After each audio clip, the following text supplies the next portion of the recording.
Who blew up Nord Stream? Вы? You did.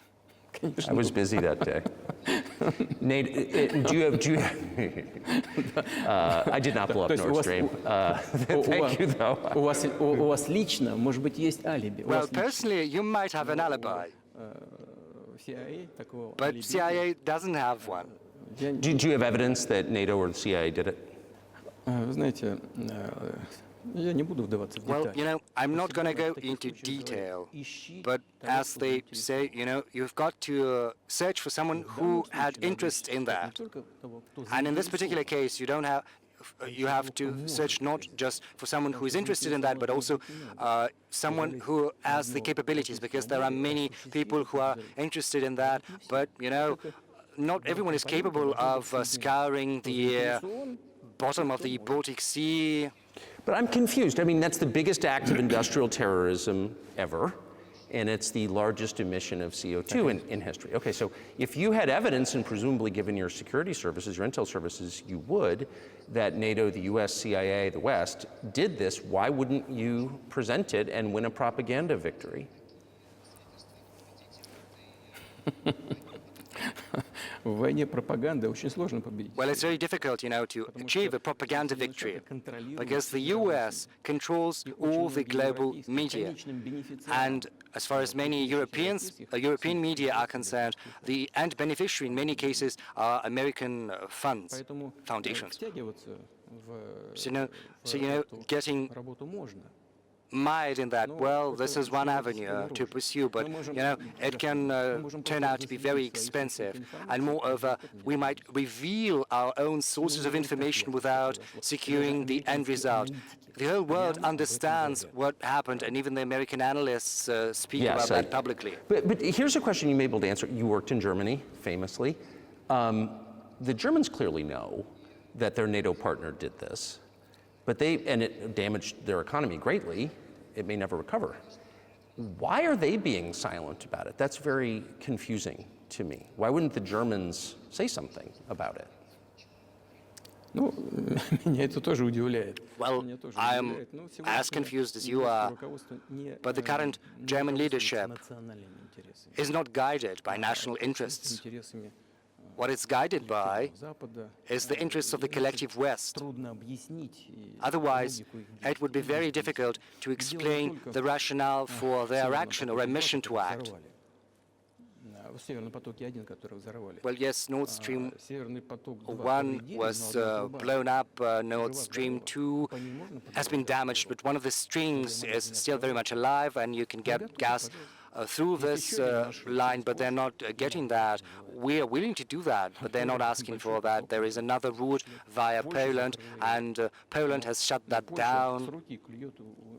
But Poland is eating from the hands of Germans. They're taking money from the European funds, whereas the biggest donor to those funds is Germany. But Poland has shut down the pipeline leading to Germany. Why did they do that? I do not understand. Or let's have a look at Ukraine. Germany is the second biggest donor after the US in terms of financial aid provided to Ukraine. Through Ukraine, there are two gas pipelines, so why wouldn't they take one of the gas pipelines? They could ask Ukraine to open that up, and they would get gas from Russia. So the Germans are giving them money, giving them weapons, so they could ask for gas from Russia in response, because otherwise they have to pay triple price for LNG. And it brings down the competitiveness of the German economy.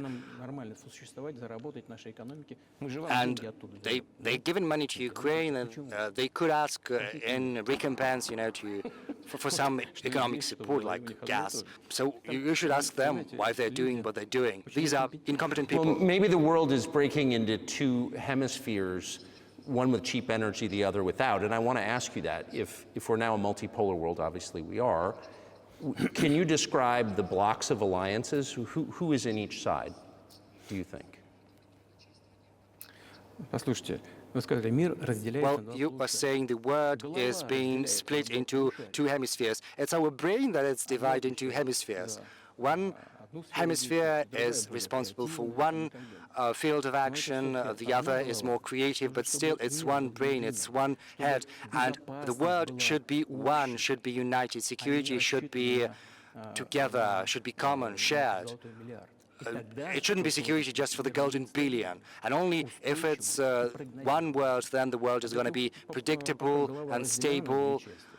And as long as the head is split into two, it's a disease, and a grave one too.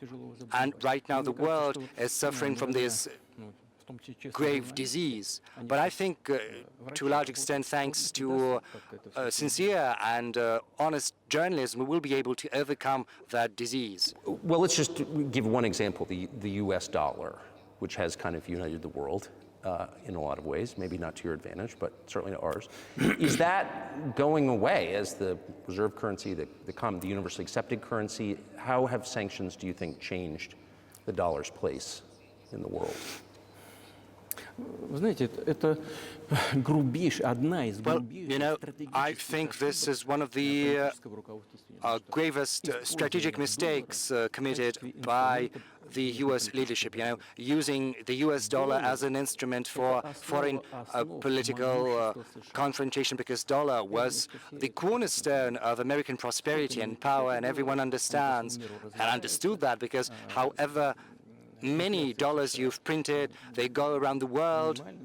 Inflation is at a minimum, I don't know, 3% or so, 4%,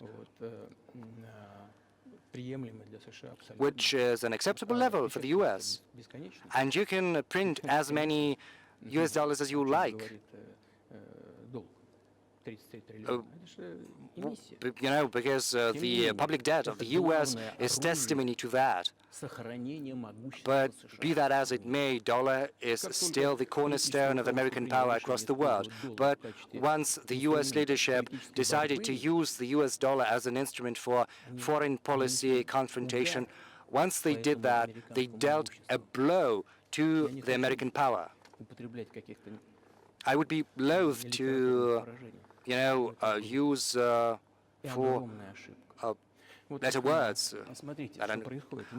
that are improper, but it is a very grave mistake. Look, even the American allies decrease their dollar reserves. They are starting to search for ways to shield themselves, because if the U.S. applies restrictive measures to certain countries, such as freezing assets or restrictions on transactions, then it is a very grave signal to the whole world. What did happen in Russia? Until 2022, around 80% of Russian foreign trade transactions were carried out in US dollars. And US dollar accounted for about 50% of our transactions with third countries. Whereas currently this figure has been brought down to 13% or so. But we were not the ones to prohibit the use of US dollars. This was not our goal. It was the US decision to restrict our transactions in dollars, which is absurd, especially from the point of view of the interests of the US taxpayers, because this decision has dealt a blow to the American economy, undermining the American power across the world.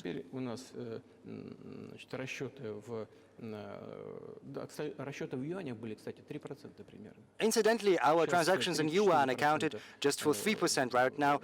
We've gone up to 30% in transactions in rubles and 34% in yuan, in renminbi. So why did the US do that? I think it's self-conceit. They thought that the Russian economy would collapse, but it didn't. Moreover, look at the other oil-producing countries. They are doing the same thing. They are following our suit. They start to pay for oil in renminbi. Do they understand what they're doing in the US? What are they doing?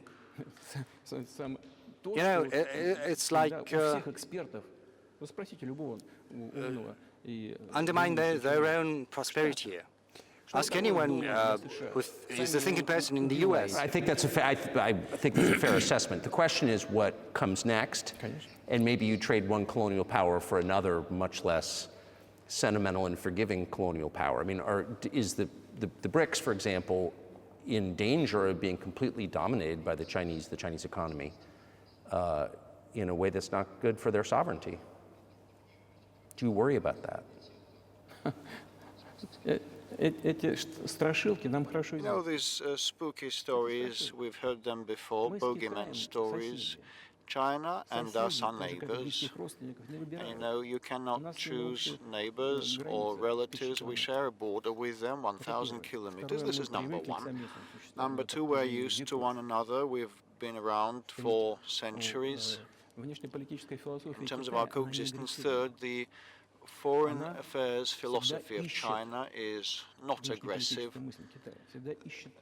Their main tenets are about searching for compromise, for a trade-off, and we can see that. And the next point is as follows, and I try to lay it out mildly, in mild language, where I said that the volume of cooperation and trade with China keeps growing, while the pace of the growth of China's cooperation with Europe is higher, outpacing the cooperation with Russia. Just ask the Europeans, are they not afraid of being exposed to China?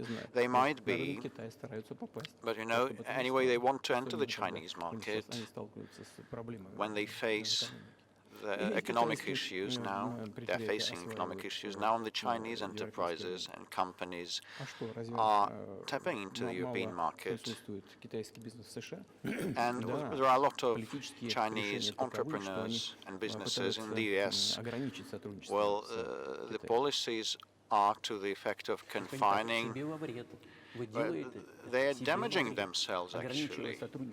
Trying to confine, limit cooperation with China, you're damaging your economy. This is a very intricate matter, and there can be no silver bullet solutions.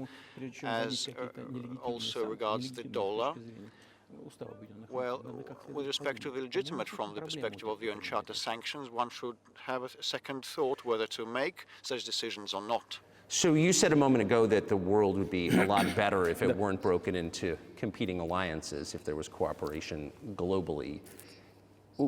One of the reasons you don't have that is because the current American administration is dead set against you. Do you think if there were a new administration after Joe Biden that you would be able to reestablish communication with the US government? Or does it not matter who the president is? Сейчас скажу, но чтобы закончить предыдущий вопрос. Let me finish the previous thought. We have $200 billion. This is the target of myself and my friend, that of my friends Xi Jinping, the president of China. We want to reach $200 billion of mutual trade, and we have smashed that. We have exceeded that. We have around $230 billion of bilateral trade, and the Chinese statistics say that it's around $240 billion.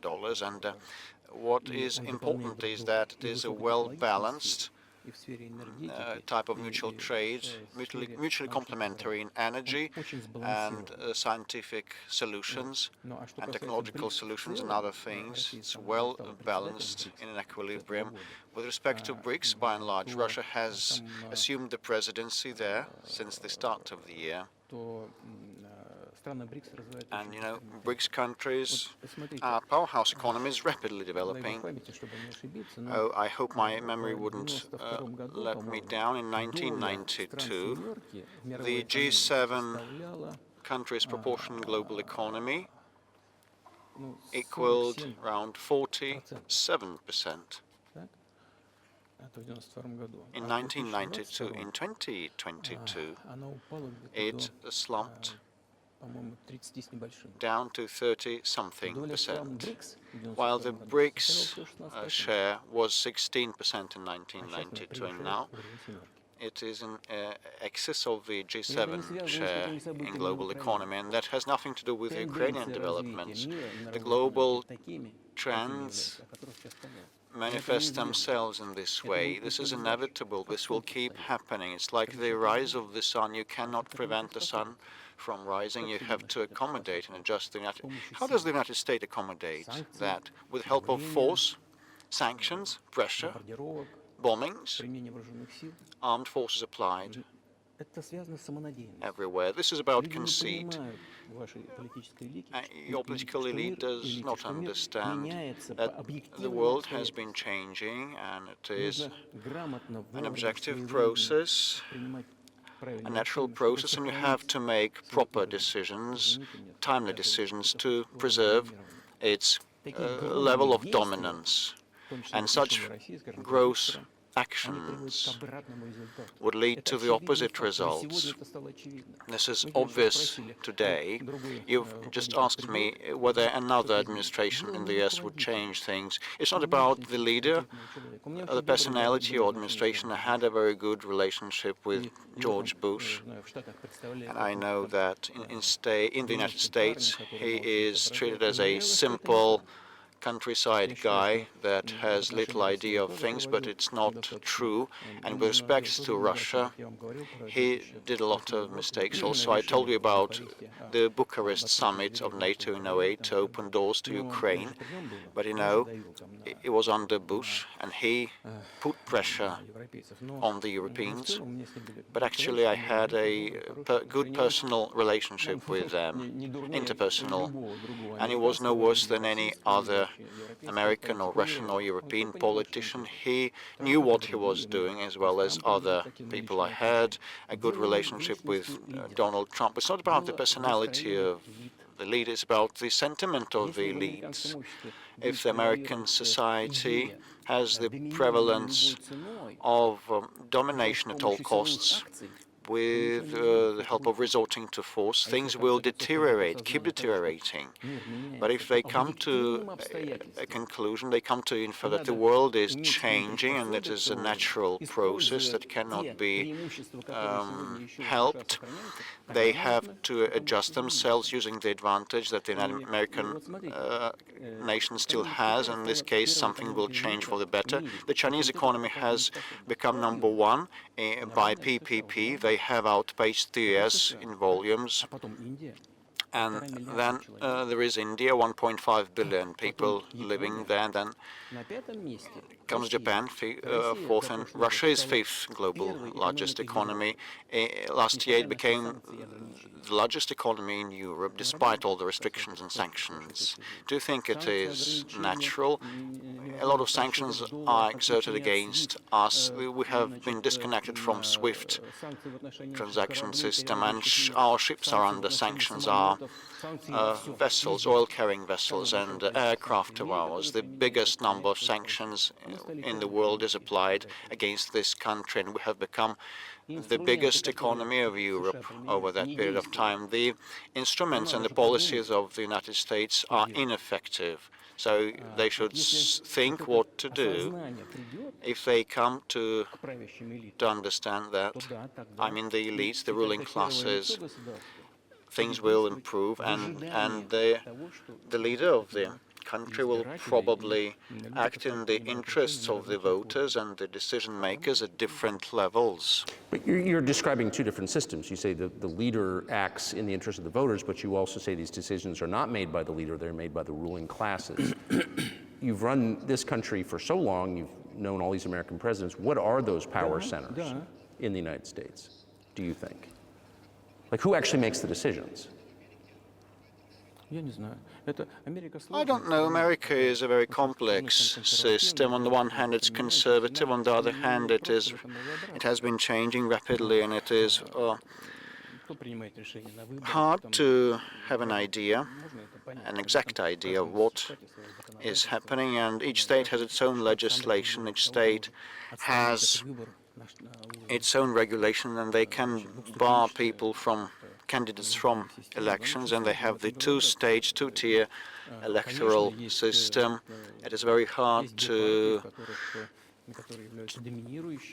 to know it quite well. There are two main parties, dominating parties, the bipartisan system, and there is the decision-making center. But anyway, look, after the collapse of the USSR,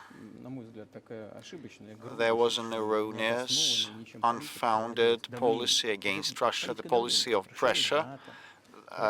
NATO expansion means pressure and the backing of separatists in the Caucasus, and the ABM, the Missile Defense System establishment, is also about pressure. Then Ukraine was dragged into NATO. It is also an element of pressure. Why so? Because excessive production capabilities were created. Lots of think tanks and centers and Soviet studies professionals that knew no other thing, and they persuaded the political leadership that they should keep pressing Russia, mounting pressure to partition Russia, with several quasi-states on its territory, so that their aggregate potential and capability would be used for further struggle with China. This is a mistake, because there have been too many professionals dealing with the opposition to the USSR. Probably there is need for new, fresh blood and forces and people that are forward-looking and know what is happening worldwide. Look at Indonesia, 600 million people, a huge population that you cannot turn a blind eye upon, and Indonesia is now entering the club of the leading economies, and despite all economic problems, the US has a good economic situation, and the growth rate is around 2.5%, if I'm not mistaken.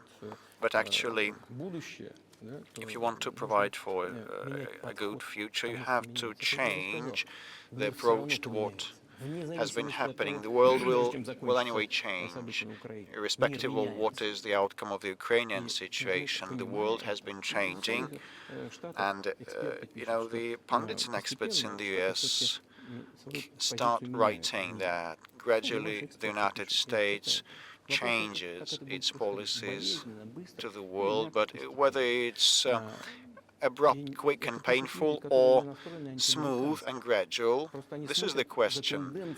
And these are the ideas of people that are not anti-American in nature, that they are looking and tracking the global developments.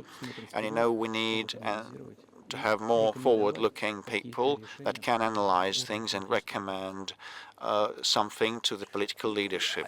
I just have to ask, you've said clearly that NATO expansion eastward is a violation of the promise you all were made in 1990. It's a threat to your country. Right before you sent troops into Ukraine, the Vice President of the United States went to the Munich Security Conference and encouraged the President of Ukraine to join NATO. Do you think that was an effort to provoke you into military action?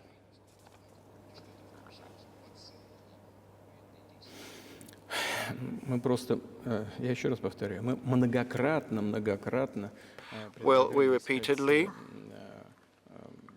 on many occasions, suggested that decisions to the problems that emerged in Ukraine after the coup in 2014 should be found with peaceful means, but no one listened to us.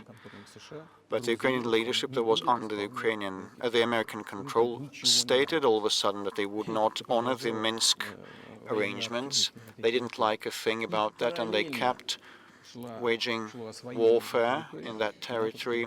And the NATO military structures, tapped into the Ukrainian soil with training centers and military bases established under these guise. And in Ukraine, they proclaimed that the Russians are not an original nation, not an authentic nation, and they enacted laws that would limit the rights of the ethnic Russian and Russian speakers. Ukraine received the southeast as a gift from Russia, but all of a sudden they stated that Russians were not an authentic ethnicity there. in their totality, all these things brought about the desire to stop the war launched by the neo-Nazis in 2014 in Ukraine with the use of force. Do you think Zelensky has the freedom to negotiate a settlement to this conflict?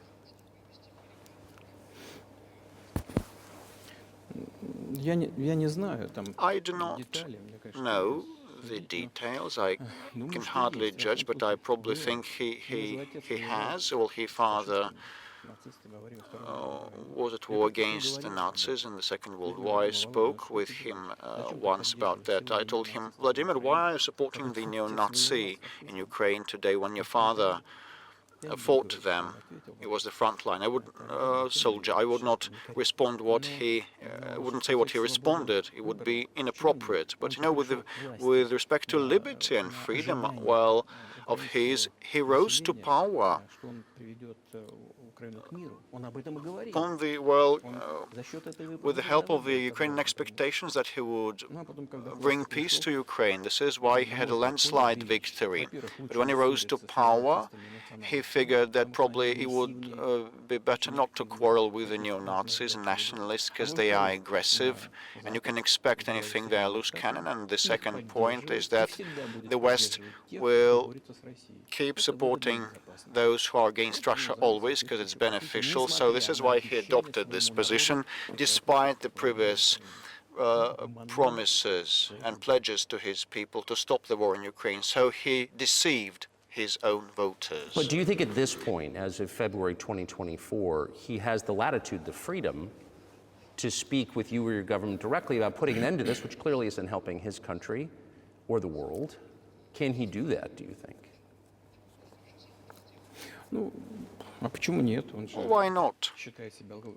Well, he believes himself to be head of state. He won the election, although we believe that all those things that happened after 2014 originated from the coup d'etat, and today's authorities are flawed, deficient, and, you know, he believes himself to be president, and the United States and Europe recognize him and acknowledge his status. Well, we had talks with Ukraine in Istanbul, and we nearly came to terms, and he knew about that. And Mr. Arahami, who led the negotiating team of Ukraine, still is head of Ukraine's ruling party faction in their parliament.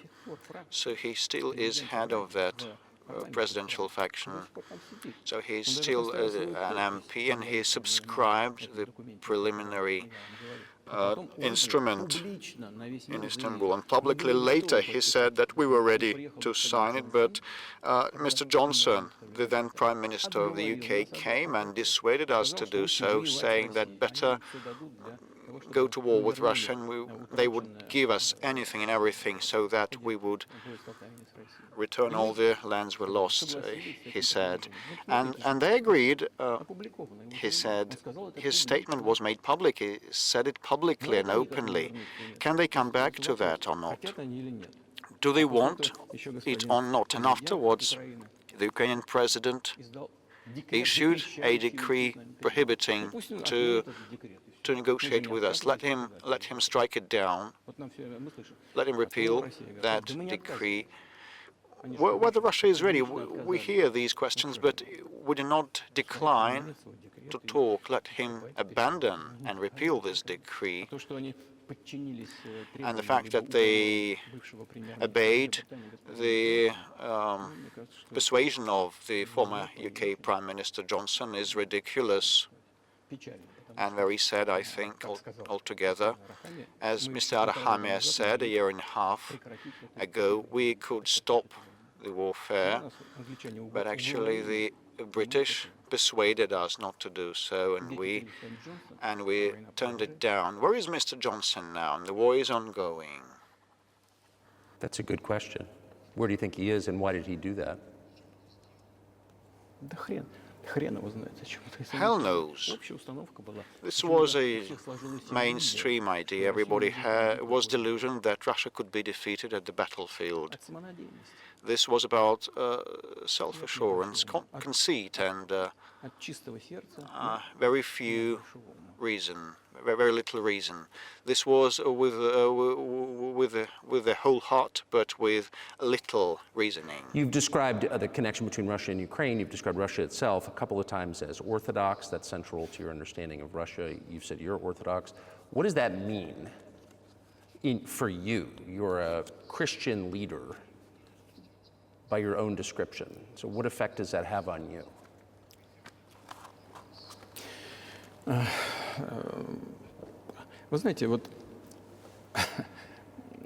Well, you know, as I mentioned previously, in 988, Prince Vladimir underwent baptism, as his grandmother Olga had done, and then his armed troops also got converted, and then other Russians converted into Orthodox Christianity.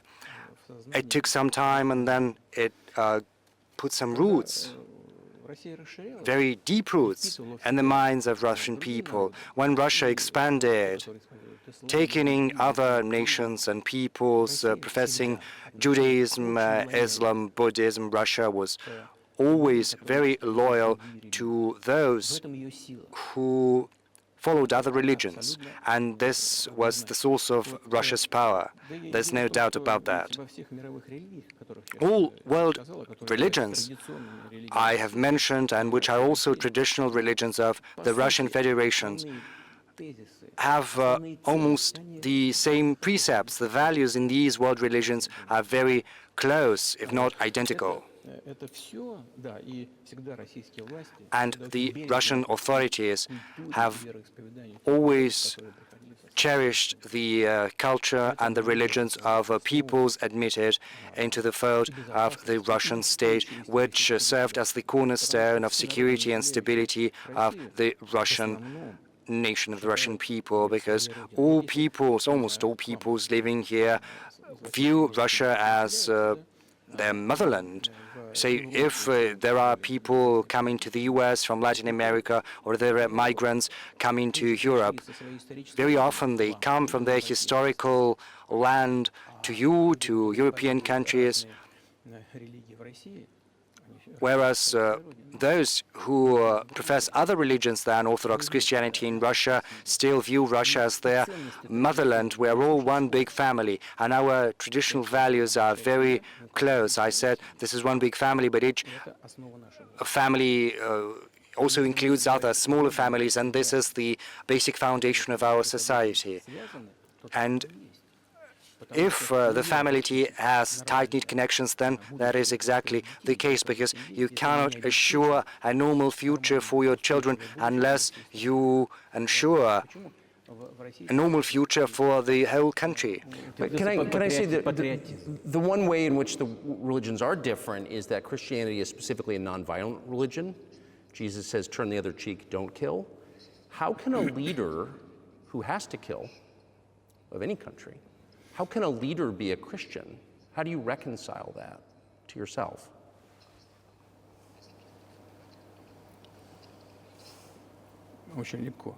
Well, it's easier to reconcile if you need to protect yourself, your family, your country. We have not attacked anyone. What was the starting point of the developments in Ukraine? The starting point was the coup d'etat, as well as the flare-up of violence in Donbass. And we are protecting ourselves, our people, our country, and our future. As far as religion in general is concerned, the thing is, it does not manifest mostly externally. It's not just about going to church every day and kneeling to the ground. Religion resides within your heart. This is our culture. It's very human-oriented. Dostoevsky is very well known in the West as a genius of the Russian culture and the Russian literature. And he spoke about that a lot. He spoke about the Russian soul. The thing is, Western society is more pragmatic, whereas a Russian is more concerned about eternal things, moral things, values. Maybe you'll disagree with me, but I think Western culture is more pragmatic. I'm not saying this is a bad thing. This is what gives the golden billion the chance to show some very good achievements in practical terms, in science. The thing is, we look the same, but our conscience, our mindset are somewhat different. Well, so do you see the supernatural at work as you look out across what's happening in the world now? Do you see God at work? Do you ever think to yourself, these are forces that are not human?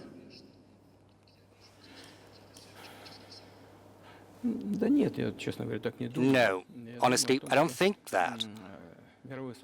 I think the world community is developing following the inherent laws, and these laws are what they are, and there's no escaping that. It was always like that in mankind's history. Some countries rose, some peoples got bigger, got stronger, and then they left the international stage, losing the quality they had been accustomed to. Well, let's look at Genghis Khan or the Golden Horde and the conquerors, or let's remember the Roman Empire. You know, you might think that there was nothing greater than Roman history in the history of mankind, but then the barbarians got stronger, got more numerous, and Rome fell. They had a head start, their economy started to grow stronger, and the regime imposed by the Roman Empire fell apart. But it took 5 centuries. The Roman Empire had been disintegrating for 5 centuries. The difference from the current state of affairs consists in the fact that right now the developments are far more rapid than they used to be during the Roman times. So when does the AI empire start, do you think?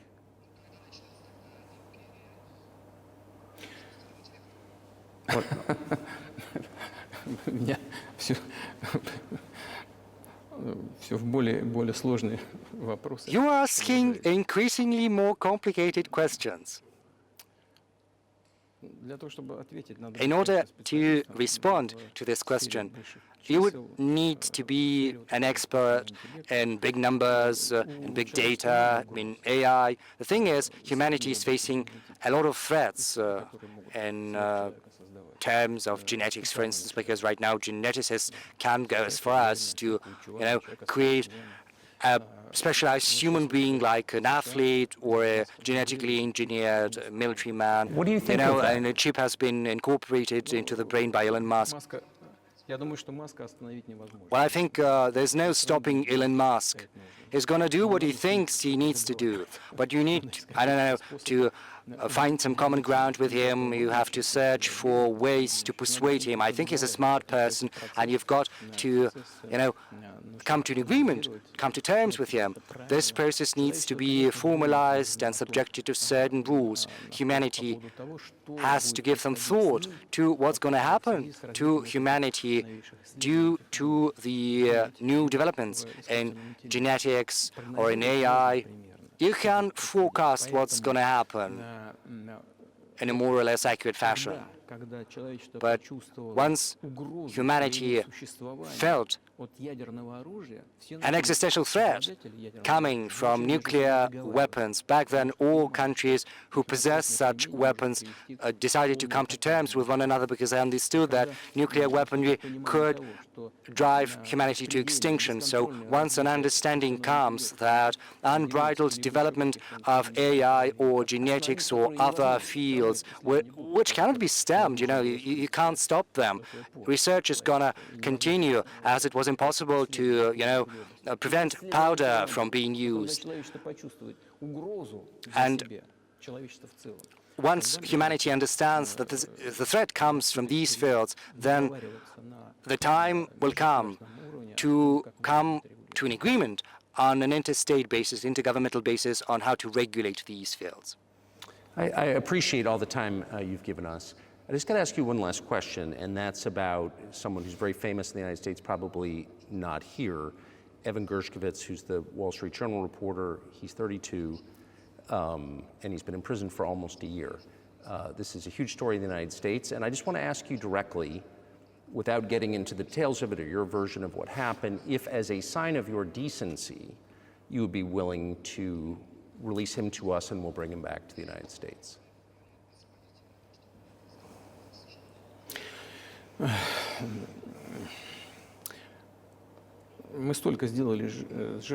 Well, we've done so many gestures of goodwill out of decency that I think we've run out of them. Because we've never seen anyone reciprocate to us in a similar manner. But on the whole, we are willing to talk. We do not rule out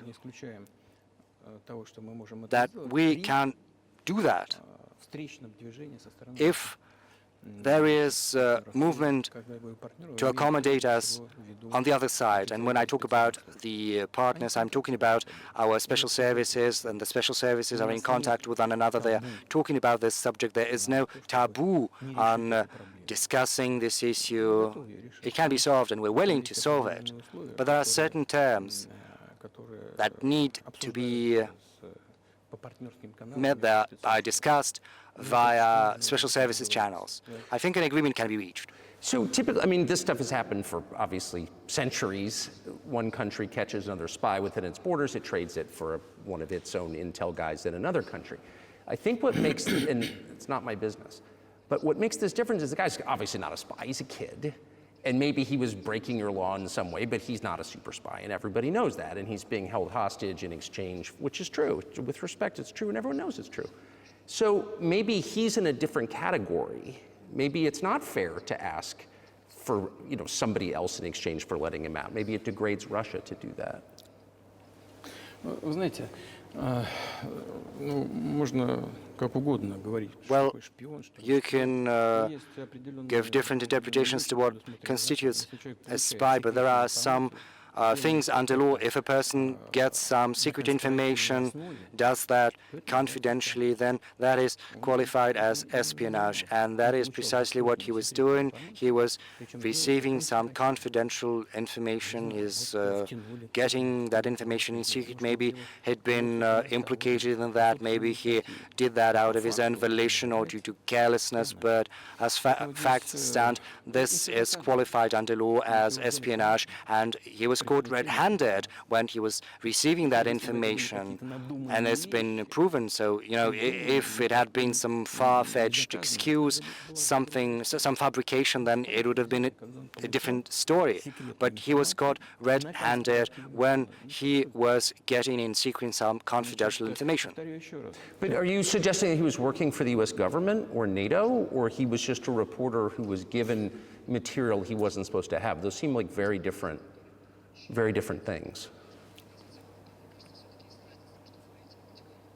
Я не знаю, на кого он работал. I don't know who he was working for, but I would like to reiterate that getting confidential information in secret is called espionage. Maybe he might have worked under the banner of the American Special Services. I don't think he was working for Monaco, even though Monaco might be interested in getting that information. But it's up to the special services to come to an agreement, and some groundwork has been laid.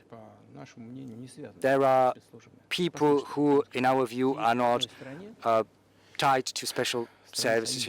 There is a person serving a sentence in an ally country, in a country that is an ally of the US, and that person, due to patriotic sentiment, eliminated some bandits in one of the European capitals. During the developments at the Caucasus, do you know what he was doing? I don't want to say that, but I'll do that anyway. he was laying our soldiers taken prisoner on the road, and then he drove his car over their heads. What kind of a person is that? Do you think that's a human being? And, a patriot decided to eliminate that beast, and one of the European countries, he did that on his own volition, or not? Well, that is a different question. Yeah, but Evan Gershkovich didn't do that. I mean, that's a completely different. I mean, this is a 32-year-old newspaper reporter. He is not just a journalist. He's a journalist who was getting confidential information in secret. Yes, that's different, but still, I'm telling you about other people who are basically controlled by the U.S. authorities, wherever they are serving a prison sentence. And there is an ongoing dialogue among the special services, and this has to be done in a calm, responsible, professional manner. The contacts are ongoing, so let them do their work. I do not rule out that the person you've referred to can go back to his country, Mr. Gershkovich. Moreover, it would be senseless to keep him in prison in Russia. But we want our counterparts. The special services in the U.S. should also think about helping our special services in achieving their goals. So we are willing to talk. Moreover, these talks are continuing, and there were many successful examples of these talks crowned with success, and maybe this is going to be crowned with success as well, but we have to come to an agreement. I hope you let him out. Mr. President, thank you. Well, I would also want him to go home, and I'm absolutely sincere with you. But let me say once again, the dialogue continues. The more public we render things of this nature, the more difficult it becomes to resolve them. I wonder if that's true with the war, though. Also, I mean, I guess I want to ask one more question, which is, and maybe you don't want to say so for strategic reasons, but are you worried that what's happening in Ukraine could lead to something much larger and much more horrible? And how motivated are you just to call the U.S. government and say, let's come to terms? Well, listen, I think I said that. We do not refuse to talk, to negotiate. We're willing to do that. It's the Western side, and Ukraine is a satellite country for the U.S. It's evident. I don't want you to take that as a swear word, no. But we understand that that is what is happening. The financial support is there. It's enormous. Germany is following suit. Dozens of billions of US dollars are fueled into Ukraine. There's a huge influx of arms, of weapons. So probably you should tell the current Ukrainian leadership, well, let's stop, let's sit at the negotiating table, rescind this absurd decree. Sure, but you already said it. I didn't think you meant it as an insult, because you already said correctly, it's been reported that Ukraine was prevented from negotiating a peace settlement by the former British Prime Minister acting on behalf of the Biden administration. So of course they're a satellite. Big countries control small countries. That's not new. And that's why I asked about dealing directly with the Biden administration, which is making these decisions, not President Zelensky of Ukraine. Well,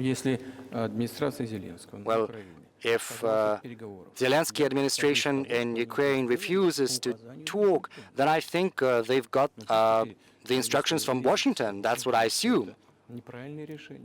Well, you should explain to Washington that this is not the right pretext. They have to, come up with some explanation which is not gonna insult anyone. So it was not our decision, it was their decision, and it is up to them to rescind that decision, to go back on it. But they took the wrong decision. So why we are the ones to find out a way out? We don't need to correct their mistakes. If it's their mistake, they have to correct it themselves. So I just want to make sure I'm not misunderstanding what you're saying. I don't think that I am. I think you're saying you want a negotiated settlement to what's happening in Ukraine. Правильно. Но мы же добились этого. Right, and we were there. Большой документ. There was a very huge document which we prepared in Istanbul, and it was initialed by the head of the Ukrainian delegation. He opposed his signature to the document, and we published some of the provisions. He put his signature, and he said they were willing to sign it, and the war would have been over 18 months ago, but Prime Minister Johnson came, and he dissuaded us, and we missed that chance. Yes, it's a mistake, but let them get back to that. It's as simple as that. Why do we need to bother ourselves and correct others' mistakes? Well, yes, you can say that this might have been our mistake, that we have decided to escalate and use weapons, arms, to put an end to the war that started back in 2014. But let me get you back further to history. I told you, let's get back to 1991, when a promise was given to us not to expand NATO. Or let's get back to 2008, when the doors were open to NATO. Or let's get back to the Ukrainian Declaration of Independence that proclaimed it as a neutral state. Or let's get back to the developments when American and British bases started to be set up in Ukraine.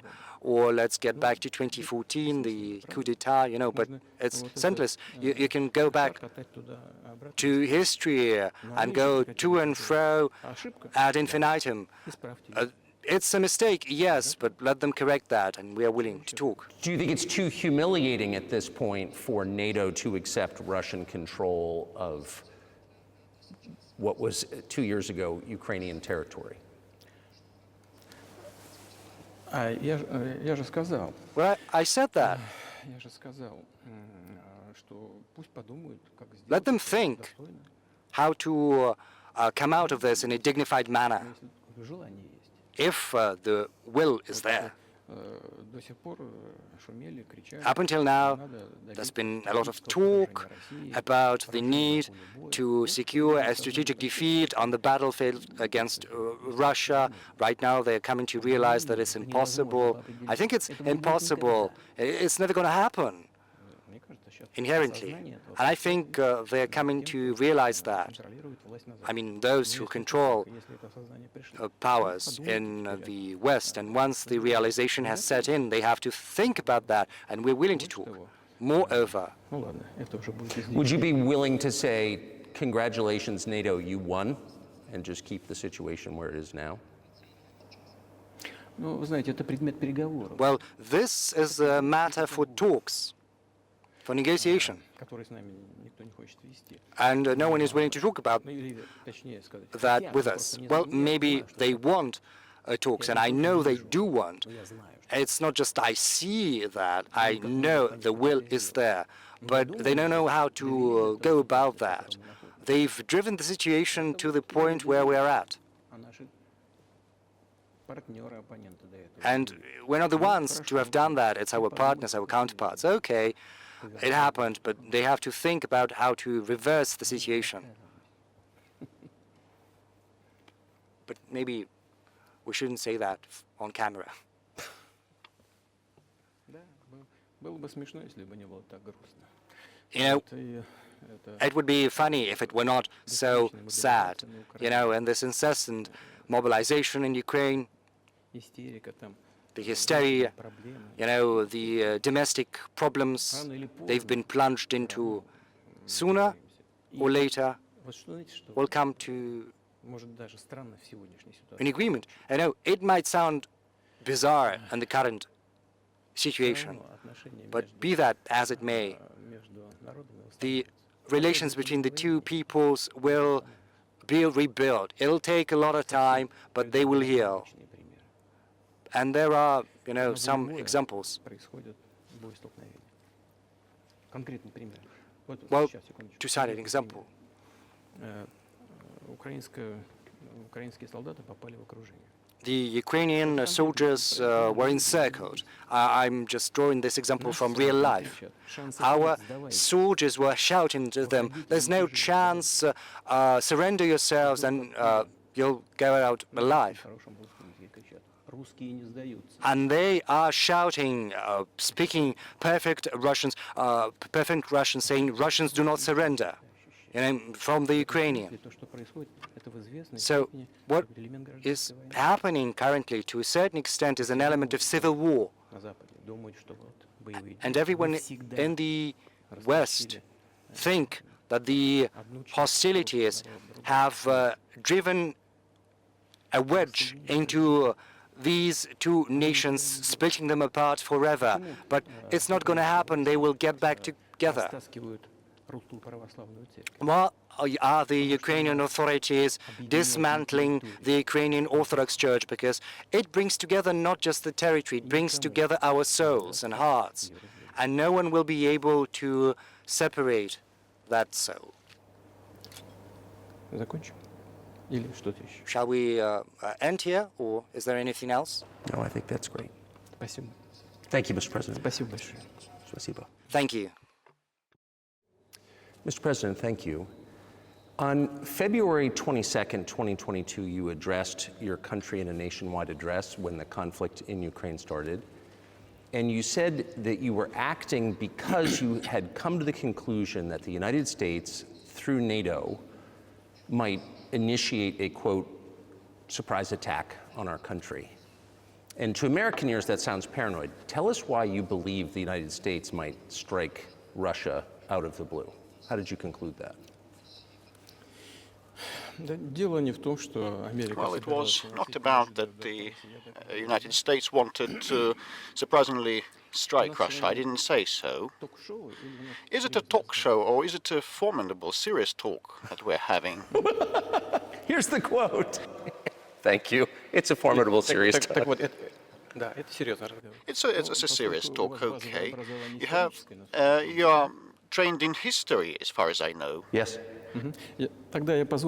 So I'll allow myself, like, to spend a minute to give you a reference note, a debriefing, if you don't mind that. Please.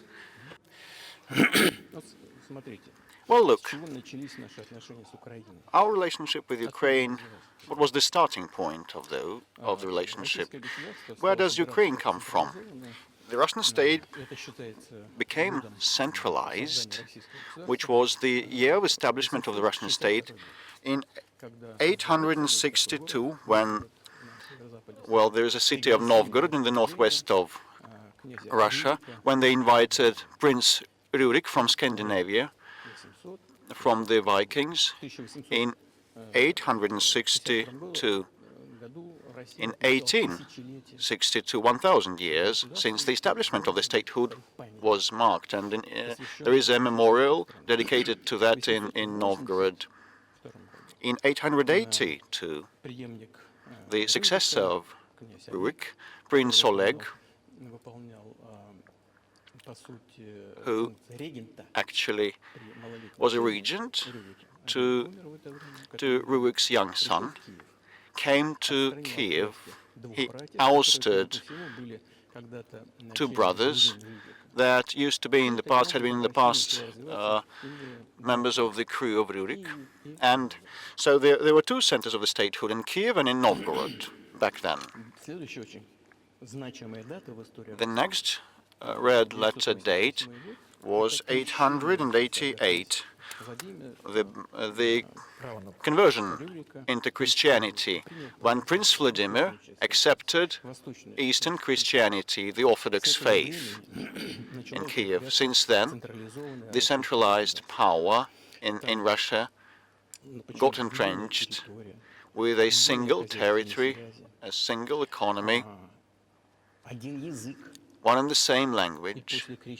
And after the baptism of Rus, they had the same faith and the rule of Grand Prince, and the centralized Russian state was fledgling.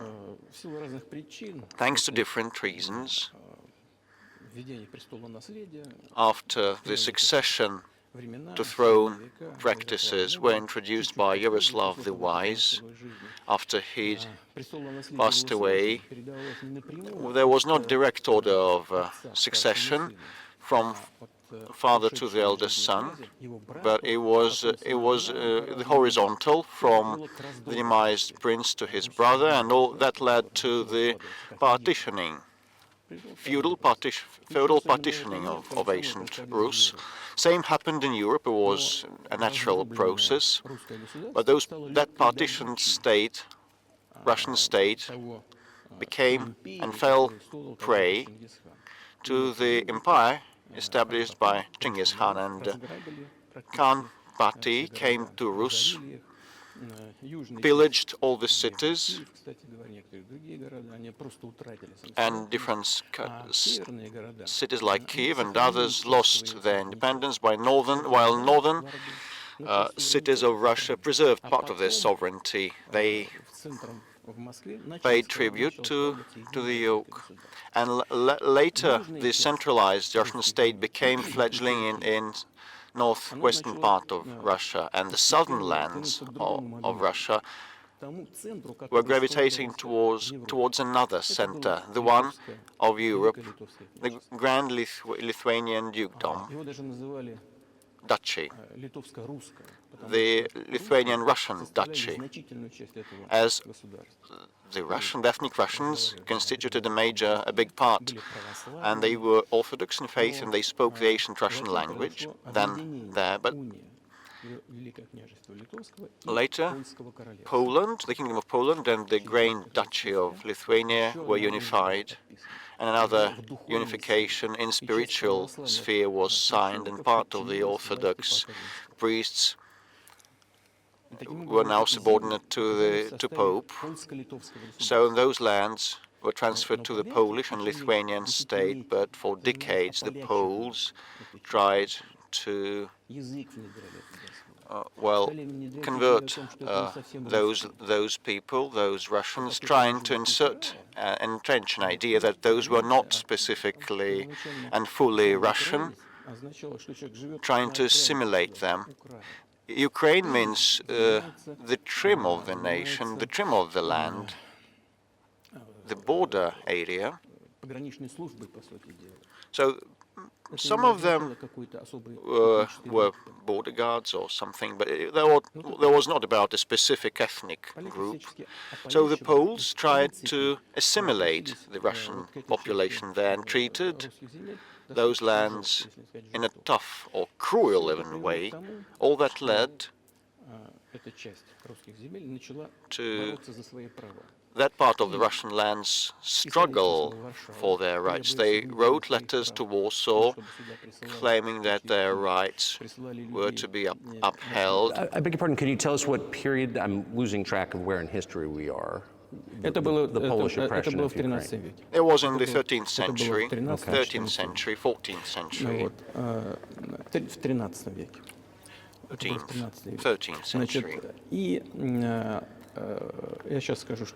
And I'll tell you what happened later, and I'll keep track of the dates. In 1654, or a bit earlier, the people who controlled power in that part of the Russian lands addressed Warsaw, claiming that some Russian ethnicity and Orthodox rulers would be sent to govern them, and Warsaw declined and rejected that, and then they turned to Moscow, so that Moscow would establish its power over them. I'm not inventing things, don't you think? Just.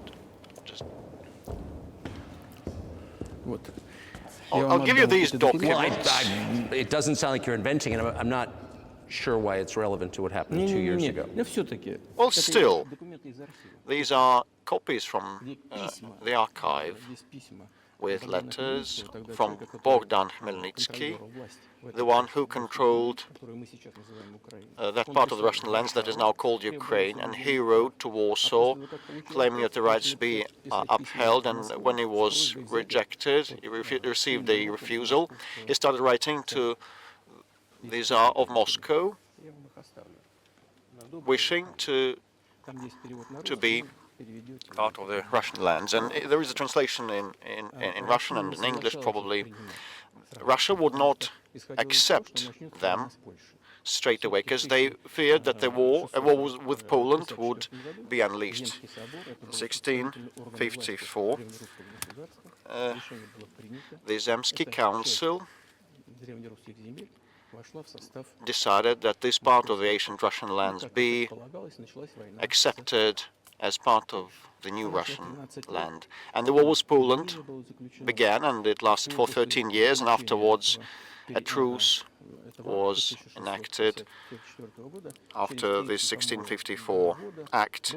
32 years afterwards, the eternal peace with Poland was established and proclaimed. And all the left bank of the Dniester River, including Kiev, Dnieper River, was part of Russia, became part of Russia, and the right bank of Dnieper became part of Poland. And under the rule of Catherine the Great, Russia returned all those historical lands of its. And that all happened and lasted till the revolution. But before World War I, using the ideas of Ukraine ethnicity and origin, the Austrian General Staff started promoting the Ukrainian origin and Ukrainian identity, because they, in the view of the First World War, they wanted to weaken the prospective enemy. And the idea that had been born in Poland, that those people residing in that territory were not specifically and wholly Russian, was later promoted by the Austrian General Staff, and theorists appeared in the 19th century upholding the independence of Ukraine. They spoke of its need to obtain independence, but all the pillars of the Ukrainian sovereignty, all the proponents, said that Ukraine was to have a very good relationship with Russia. They insisted on that. Well, after the revolution of the 1917 happened, Bolsheviks tried to restore the statehood, and the civil war began, including a standoff with Poland. In 1921, the peace treaty with Poland was proclaimed, and under this treaty, the right bank of Dnieper River once again belonged to Poland. In 1939, after Poland cooperated with Hitler, and they collaborated with Hitler actually. We have all the documents in the archive, and Hitler proposed Poland a peace treaty and a friendship treaty, but he claimed that Poland should give the dancing corridor back to Germany, and that connected the main part of Germany with East Prussia and Königsberg. And after the First World War, that part of territory was transferred to Poland, and instead of Danzig, the city of Gdansk appeared. It was renamed. So Hitler asked them to give it amicably. They refused, but still they collaborated with Hitler, and they together partitioned Czechoslovakia. You're making a case that Ukraine, certainly parts of Ukraine, Eastern Ukraine, is in effect Russia has been for hundreds of years. Why wouldn't you just take it when you became president 24 years ago? You have nuclear weapons, they don't. If it's actually your land, why did you wait so long? I'll tell you. I'm coming to that. This debriefing is coming to an end. It might be boring, but it explains many things. How it's relevant. Good. I'm so gratified that you appreciate that. So after,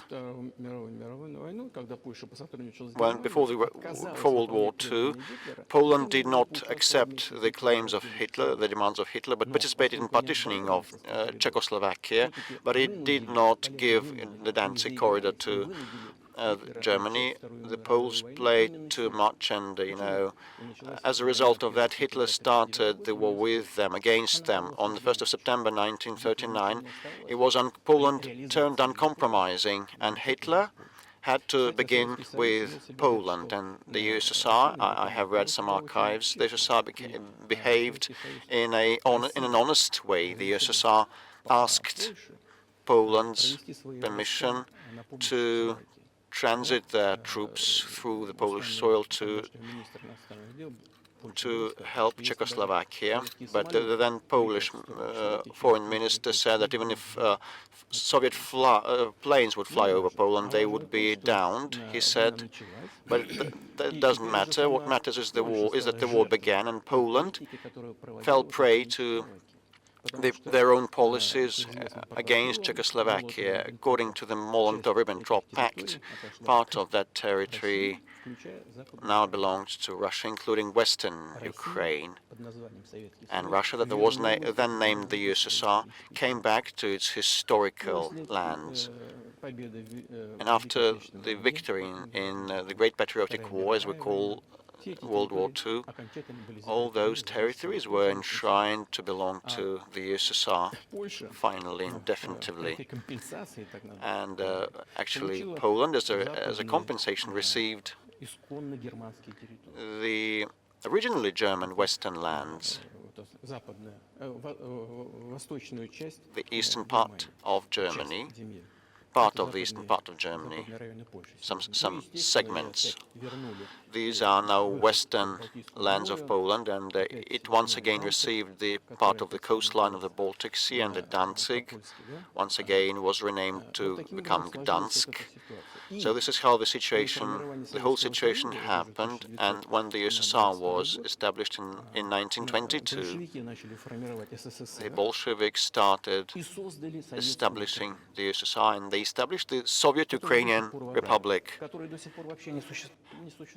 that was not existent before, hadn't existed before. And Stalin insisted that those republics would become autonomous entities. Unfortunately, strangely, Lenin insisted that they should have a right to withdraw and pull out of the USSR. And to unknown reasons, he transferred some of the lands to that Soviet Republic of Ukraine that belonged previously to Russia, and that became part of the Ukrainian Soviet Republic, including the Black Sea region that was conquered by Catherine the Great, and it had no historical bearing on Ukraine, had no relations. In 1654, when Ukraine was got reunified with Russia, they were the size of 3 to 4 contemporary regions of Ukraine. In 1654. You obviously have encyclopedic knowledge of this region, but why didn't you make this case for the first 22 years as president that Ukraine wasn't a real country? Yes, the Soviet Ukraine received a great deal of territory that had never belonged to it, including the Black Sea region. Russia received those lands as an outcome of the Russian-Turkish wars, and they were called New Russia or Novorossiya. But that doesn't matter. But actually Lenin, the founder of the Soviet state, gave Ukraine its own territory, and for decades the Ukrainian Soviet Republic was part of the USSR. And to unknown reasons, the Bolsheviks promoted the Ukrainian culture and language. Ukrainization was called, And similar things were done in other Soviet republics. The ethnic profiles of those republics were raised and promoted. This is how Soviet Ukraine was created. And after the Second World War, Ukraine received part of the lands that had belonged to Poland before, and part of land that had belonged to Hungary and Romania before. So Romania and Hungary were deprived of part of their lands, and these lands were snatched and given to Ukraine, and now they're still part of Ukraine. So in this sense, Ukraine is an artificial state that was established. Hungary has a right to take its land back from Ukraine, and that other nations have a right to go back to their 1654 borders? Ну, я не знаю, как границам I'm not sure whether it should come back to the 1654, but if anyone believes, and everyone believes, that the Stalin regime rule saw a lot of violations of human rights and violation of the rights of other nations. In this sense, actually, one can state that they may have a right to claim those lands back. Have you told Viktor Orban that he can have part of Ukraine? Never. I've never told him. I've never told him. Not a single time. Never. We haven't even had any conversation on that. But I actually know for sure. Of course, the Hungarians who live over there, they want to get back to their historical land. Moreover, just an interesting anecdote, a personal one I would like to share with you, let me diverge a little bit. Somewhere in the 80s, I think I went on a road trip through the USSR from Leningrad on a car via Kiev, then I went to western Ukraine. I went to the town of Beregovoye, and all the names of the cities and towns over there were in Russian, and also in one language I didn't understand. It was Hungarian, it was not Ukrainian. So I went through a village, and there were men sitting next to their houses, and they were wearing black suits, three-piece suits, and in cylinder hats, and I was wondering whether those were artists, and I was told these were Hungarians, and I asked, what are they doing here? And they say, that's their historical land, they live here. It was during the Soviet times, the 1980s, and they had managed to preserve the Hungarian language, Hungarian names, national attire, and they felt Hungarian, and they were Hungarian. So and there's a lot of that, though. I think many nations are upset about Transylvania as well, as you obviously know. But many nations feel frustrated by the redrawn borders of the wars of the 20th century, and wars going back 1,000 years, the ones that you mentioned. But the fact is that you didn't make this case in public until 2 years ago, February. And in the case that you made, which I read today, you explain at great length that you felt a physical threat from the West in NATO, including potentially a nuclear threat, and that's what got you to move. Is that a fair characterization of what you said? Я понимаю, что поскольку мои длинные диалоги, они, well, yes, I understand that probably a long soliloquy does not fit the genre of an interview. So I asked whether that was a show or a serious talk, and you said it was a serious talk, so bear with me, please. So we are coming to the point where the Soviet Ukraine was established. Then in 1991, the Soviet Union collapsed, and everything that Ukraine had got as a gift from Russia, well, it took with it. And generally, I'm coming to the current point in time.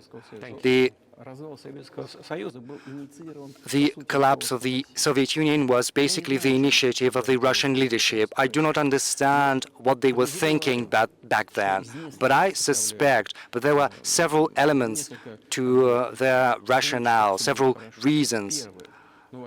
First, I believe that the then Russian leadership thought that the fundamental basic relations between Russia and Ukraine, such as common language, because 90% back then spoke Russian, familial ties, because, 1 in 3 Russians have families or some other ties in Ukraine, common culture, common history, common religion. These are fundamentals, also being in one single state for hundreds of years. These are fundamentals, just as the economic interconnections. And that is what drove the Russian leadership to think that inevitably the relations would be good between the two countries. And secondly, as an American citizen, I want you and your audience to know that the Russian leadership thought that, okay, the USSR would cease to exist, but there would be no more divisive lines of ideological nature. They also thought that Russia, voluntarily, of its own volition, decided to dissolve the Soviet Union, thinking that the civilized West, as it were, would see that as an invitation to friendship and alliance. That is what Russia was expecting from the US and the collective West as a whole. There were some smart people, in particular in Germany, Egon Barth. He was a prominent politician from the Social Democratic Party, and in personal talks with the Soviet leadership before the collapse of the Soviet Union, he was insisting that a new collective security system should be established in Europe. Yes, he thought that help should be given to the reunified Germany, but also it was supposed to create a security system involving the US, Canada, and he said if NATO would expand, then it would be back during the Cold War, but only closer to Russia's border. He was very smart, but no one listened to him. And, we've got some talks from archives, and he got angry. He said, if you don't listen to us, I am never setting my foot in Moscow once again. He was very frustrated with the Soviet Union, and his prophecy came true. Well, of course, it did come true, and you've mentioned this many times. I think it's a fair point, and many in America thought that relations between Russia and the United States would be fine with the collapse of the Soviet Union and the end of the Cold War, that the opposite happened. But you've never explained why you think that happened, except to say that the West fears a strong Russia, but we have a strong China the West does not seem very afraid of. What about Russia, do you think, convinced policymakers they had to take it down? The West is afraid of a strong China more than it fears a strong Russia, because it's just 150 million people in Russia and it's 1.5 billion people in China, and also China's economy is growing at more than 5% a year. So the potential is enormous. Bismarck used to say the most important thing is the potential, and China potentially is the biggest economy in the world in terms of purchasing parity. It's outstripped the US. But let's not talk about who is afraid of whom. Let's not talk in such terms. Let's get back to the fact that after 1991, when Russia expected that it would be inducted into the brotherly nation of civilized nations, it didn't happen. Well, you tricked us. Well, I'm not talking about you personally. I'm talking about the US. We were promised that NATO would not expand eastwards, but there were 5 waves of expansion. And we bore with that. We tolerated that. We were trying to reason with them, because we were saying, we are like you right now. We are, a capitalist economy. Let's come to terms. Let's find an agreement. Let's look at Yeltsin times. There was a moment when, the gray cat crossed our path, as it were. Yeltsin came to the US, he spoke in Congress, he said the good words, and these were the signals. It was a signal telling you, let us in. But then, remember the developments in Yugoslavia. Before that, Yeltsin was lavished with praise, but then he raised his voice in support of Serbs, and we couldn't but do that. Yes, I understand there were some complex processes underway, but Russia couldn't help raising its voice in support of Serbia, because Serbia is a brotherly nation, also an Orthodox culture. So Yeltsin spoke in favor of Serbia. But what did the US do? In violation of international law and the UN Charter, they started bombing Belgrade and the US, and it was the US that let the gin out of the bottle. Moreover, when Russia was indignant, when it was protesting, it was told that the international law and the UN Charter had become obsolete. Right now, they are all referring to international law, but back then they were saying that the international law was obsolete. Yes, some things need to be changed, but not in this manner. And then Yeltsin came under heavy criticism. He was accused of alcoholism, of understanding nothing. He understood everything. Okay, I became president in 2000, and I thought, okay, Yugoslavia is a thing of the past. Let's give a shot at rebuilding the relations. Let's reopen the door that Russia had tried to go through. Moreover, I said that publicly, and I can reiterate. There was a meeting here in the Kremlin with the outgoing President of the US, Bill Clinton. We sat in the room next door, and I told him, Bill, what do you think? If Russia asked to be admitted into NATO, do you think it would happen? He said, it's interesting. I think yes. But in the evening, when we had another meeting for dinner, he said, I've talked to my team, no, not going to happen, not now. So you can ask him. I think he'll watch this interview. I wouldn't have said anything like that if it hadn't happened. Were you sincere? Would you have joined NATO? Listen, I asked a question. I said, is it possible? And the answer was no. But if he had said yes, would you have joined NATO? If he'd said yes, then the process of rapprochement would have commenced, and it might have happened in the end if there were some sincere wish on this side of our partners, but it didn't happen. Okay. Why do you think that is? Just to get to motive. I know you're clearly bitter about it. I understand. But why do you think the West rebuffed you then? Why the hostility? Why did the end of the Cold War not fix the relationship? What motivates this from your point of view?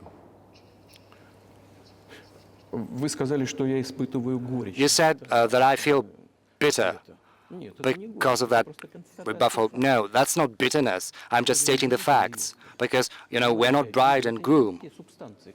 These are not the terms we've got to use in speaking about such matters. We understood that they were not expecting us there. Okay, we said, let's build relations in another manner. Let's look for common ground elsewhere. Why we got that negative response, you should ask your government. I could only guess. We would be too big of a country with its own opinion. Well, I saw how NATO solves and settles matters. Just an example I would like to cite. It applies to Ukraine. The US says something and all the rest just tune in and they follow and they wake. I'm not going to open any secret to you or say anything new, but after that conversation, we made different attempts at building relations. Just to cite an example, during the events in the Middle East and Iraq, we were building our relations with the US in a very prudent, cautious manner, and I always asked the US not to support separatism in the Northern Caucasus, but they still continued with that financial information support, even military support. And that support was flowing in from the US and from its satellites, support towards terrorist bands in the Northern Caucasus. I once talked to a colleague of mine, a president of the US, and I raised that issue, and he said, it's impossible. He said, do you have proof? And I said, yes, I have proof, and I gave that proof to him.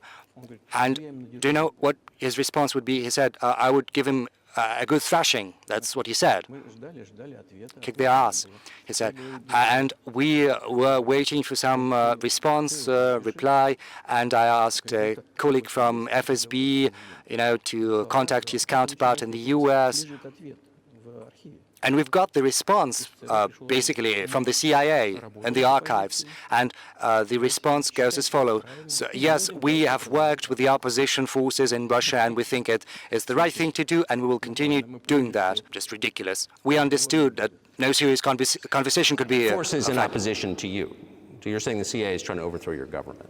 Well, of course, in that particular case, what they meant were the separatists, the terrorists that were fighting us in the Northern Caucasus. That is who they called the opposition. That's the second moment. Another one, another aspect, also very important. I'm talking about the setting up of the US ABM system, the very beginning of that. We long tried to persuade them to not to do that. I got an invitation from Bush Sr. He invited me to visit his place on the ocean, and we had a very serious conversation with President Bush, with his team. So I proposed the following. I said, the US, Russia, and Europe should should set up a joint shared ABM system against the threats against our security. Even though, the official statement of the US was that the ABM system they were setting up was against Iran, the threat of Iran. So I suggested, why not join forces together, the US, Russia, and Europe? And I got a very interesting response. They asked me, are you serious? Let me ask, what year was this? Well, I don't remember. We can look it up on the internet when I was in the US at the invitation of Bush Sr. And it's easier to learn from someone I'm going to tell you about in a sec. And they told me, yes, that is a very interesting proposal. And so I said, just imagine if we can solve this strategic task together, the world would change. Yes, we would probably have differences, economic differences, political differences, but we would drastically change the situation in the world. And they asked me, are you serious? And I said, yes. They said, we need some time to think. And I said, okay, go ahead. And then, at this very room where we're talking, we got former CIA Director Gates and also State Secretary Rice. They sat here opposite from me at this table. We had Defense Minister, Foreign Minister, and the guests said, yes, we've thought about that, but we disagree. So twice you've described US presidents making decisions and then being undercut by their agency heads. So it sounds like you're describing a system that's not run by the people who were elected, in your telling. Yes, exactly. So yes, they just rebuffed us. I'm not going to reveal all the details because that was a confidential conversation, but our proposal was declined. It's a fact. And I said, okay, listen, but in that case, we will have to come up with a response, and we'll have to come up with offensive systems that are capable of overcoming your ABM systems. And they said, your systems are not against you, and we'll assume that yours are not against us. And we had to come up with the hypersonic hypersonic intercontinental missiles, and we continue to develop this technology, and we are ahead everyone in the world in terms of hypersonic offensive systems. And day in, day out, we are perfecting these systems. We proposed that another path should be followed, but our proposal was rejected. Now, as for the NATO expansion eastwards, they promised us that they wouldn't move an inch to the east, but it was not enshrined on paper. So there were 5 waves of expansion. And the Baltic states did join, and Eastern Europe in general. And now I'm coming to the crux of the matter. They came to Ukraine. In 2008, at the Bucharest summit, a statement was made saying that the doors were open to Georgia and Ukraine to join NATO. Now, as far as decisions are made in NATO, Germany, France allegedly were against, some other countries, European countries. But, you know, President Bush is a very tough guy. And as I was told afterward, I was told that he had exerted pressure on them and they had to acquiesce. So it's like in a kindergarten, you know, where are the guarantees? Who are they? You know, they got under some pressure and they had to agree. Okay, but then they say, Ukraine is never going to join NATO. And I say, I know that you agreed to open the doors to Ukraine in 2008. There is no guarantee that you're not going to do the same sometime in the future. So I don't know whom to talk to over there. We are willing to talk, but who to? Whether regarding the guarantees, no guarantees at all. And they started entering the Ukrainian soil. This was the for history about how that territory developed and what relationship they had with Russia. Each second or third person there has had ties with Russia.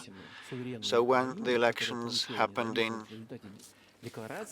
the new sovereign Ukraine as a result of the Declaration of Independence of Ukraine that said that Ukraine was a neutral state, but all of a sudden in 2008 NATO doors were opened to that. So it's so interesting, but we hadn't agreed to that. We didn't come to terms on that. All presidents that rose to power in Ukraine relied on voters, on the electorate that had a good relationship and a good attitude to Russia.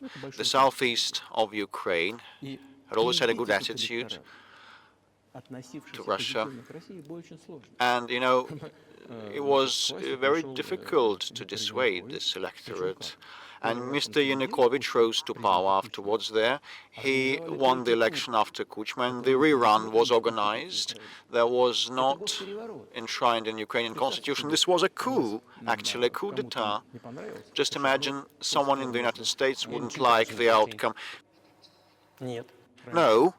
Prior to that, before. So after President Kuchma retired, Yanukovych won the election, but his opponents did not acknowledge his victory, and the United States backed the opposition, and a rerun was held, which actually was virtually a coup d'etat, and the United States backed that. And as a result of this rerun, like fancy someone doesn't like the outcome of the American election and a rerun happens that is not enshrined in the American Constitution. So Viktor Yushchenko rose to power in Ukraine. He was a pro-Western politician. Well, anyway, we established some working contacts with him. He came to visit us and we went to Kiev. We had meetings informally also. Well, let them be pro-Western, okay? Let them do what they want. They should have their own domestic developments independently. You know, after he ruled that country, things deteriorated there. And as a result, Yanukovych once again came to power. He may not have been the best president. I'm not sure I would like to give any assessments. But you know, the matter of the association with the EU was brought up. We always were quite loyal on that. Okay, but when we read the draft agreement, it turned to be a problem for us because us and Ukraine had a free trade area, an open customs borders, and Ukraine had, according to that association agreement, opened their borders to Europe, and that would flow to our market duty-less. And then we said we'll close our borders with Ukraine, our customs.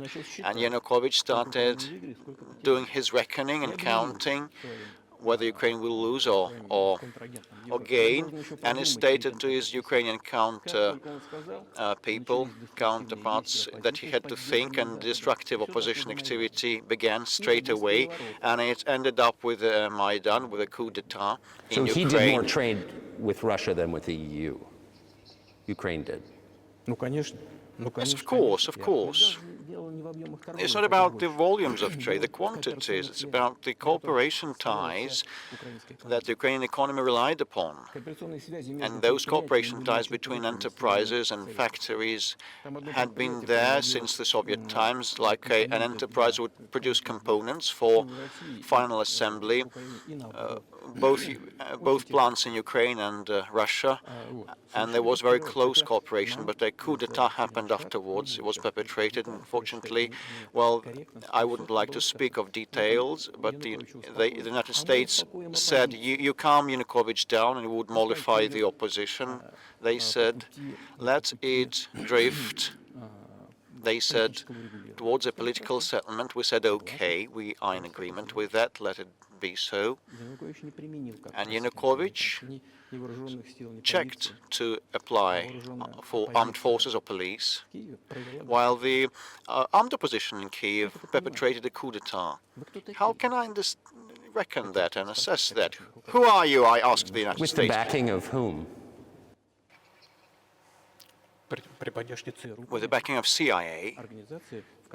Definitely, this is an entity that you wanted to become part of. Thanks goodness you were not accepted. Although it's a serious entity. My ex-counterparts, I worked in the first office, main directorate of the Soviet intelligence service, and they were our opponents. Well, you know, this is work. Well, technically, they did the right thing.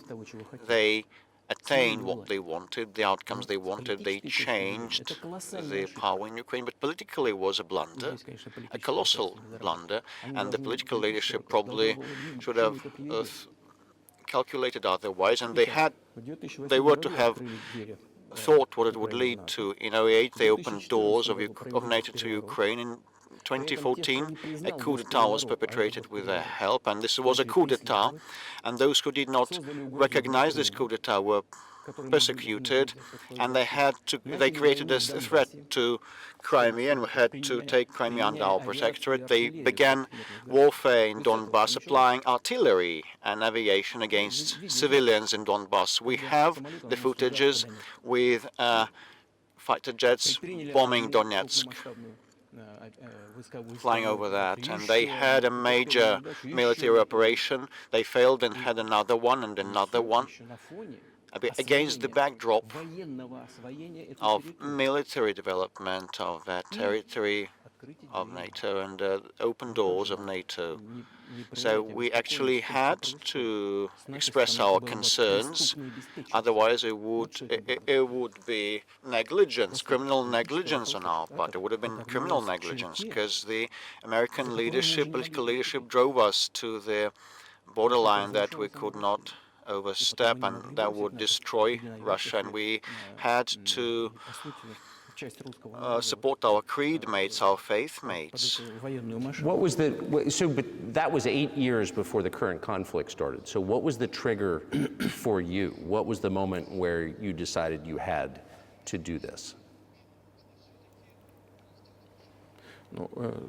спровоцировал конфликт Well, the trigger originally, the trigger was the coup d'etat in Ukraine, and representatives of 3 European nations came then, Germany, Poland and France, and they acted as guarantors of the agreement subscribed between Yanukovych and the opposition, and they put their signatures as guarantors. Despite that, the opposition perpetrated that coup, and these countries pretended they were not the guarantors. They were oblivious, and they threw it to the dustbin. And I'm not sure whether there is any knowledge in the United States about the guarantors and this agreement between opposition and the Yanukovych government. And instead of a political settlement, they supported the coup, they backed the coup. There was no point in that, actually, believe me, because Yanukovych agreed to everything, and he was ready for early election, and he had no chance, he stood no chance to succeed, to win. Why then perpetrate this coup and all those victims? And why pose a threat to Crimea and launch an operation against Donbass? I cannot understand that. I cannot fancy. This is the miscalculation of theirs, and the CIA did its part, played its part. One of the deputies of Secretaries of State said that they spent around $5 billion on that. But why do that? Why have they done that?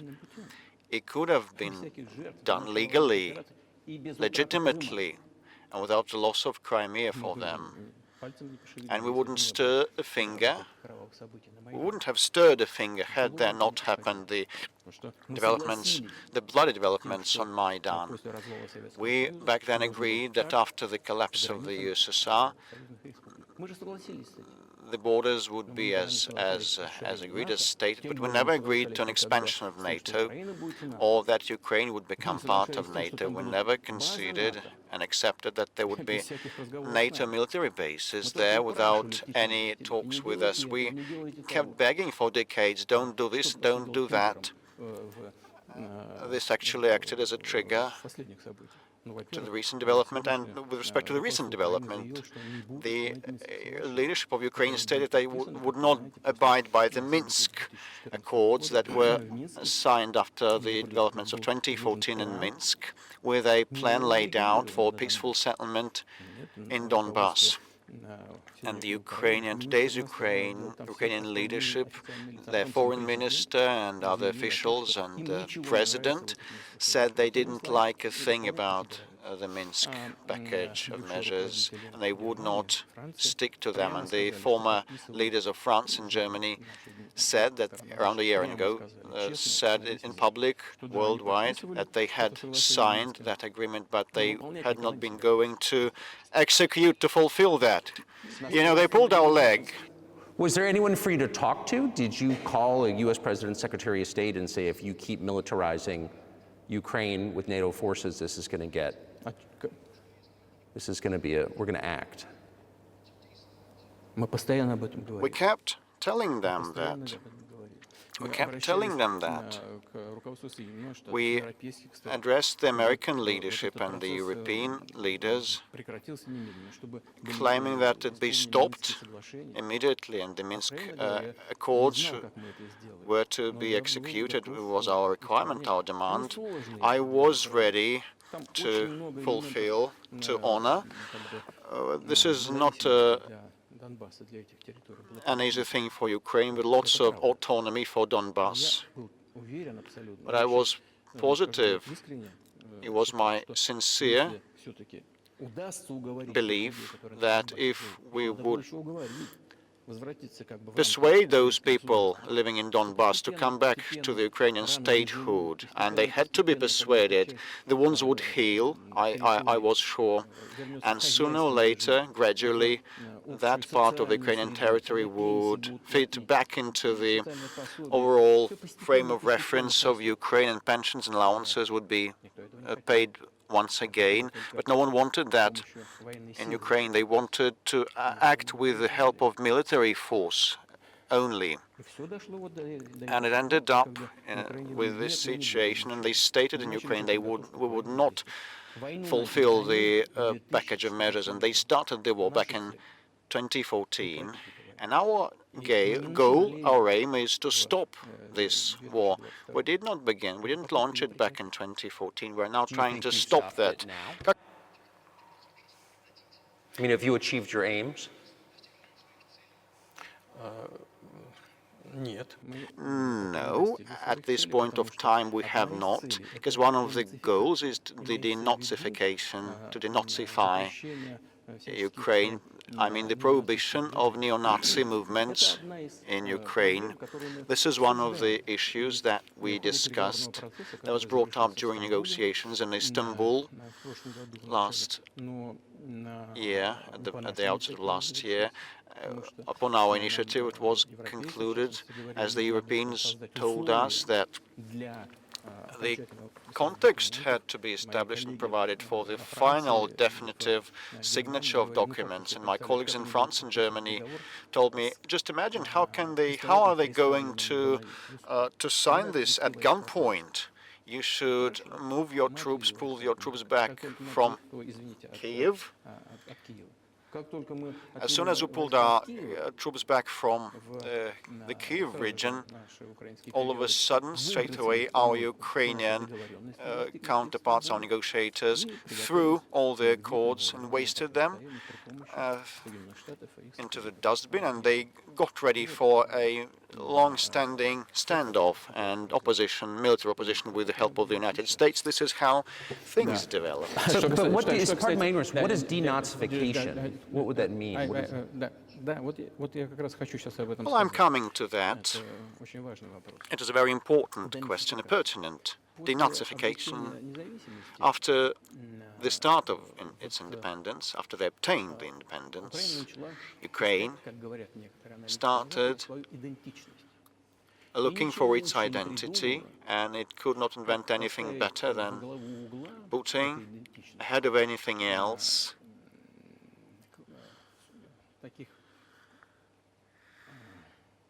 the false heroes that collaborated with Hitler. I have already said that in early 19th century, the theorists of a future prospective Ukrainian independence appeared. They assumed that an independent Ukraine was to have a good relationship with Russia.